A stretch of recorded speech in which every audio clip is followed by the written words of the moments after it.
Hello guys, welcome back to NFT Inspo.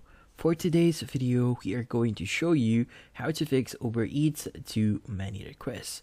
So if you're interested, let's start our tutorial. So first thing that we want to do here is we want to clear a few things on Uber Eats.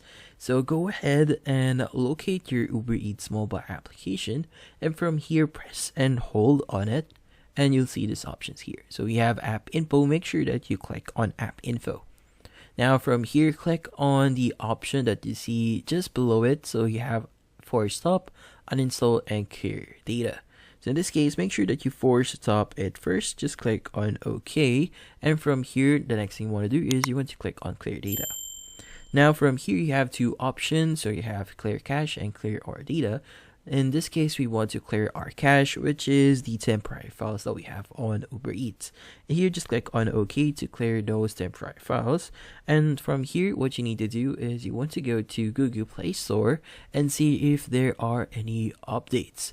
So once you see any updates, make sure that you install that, and from there, check if that solves your issue. And that's about it. So hopefully this video was able to help you. Like and subscribe to NFT Inspo. Thank you for watching.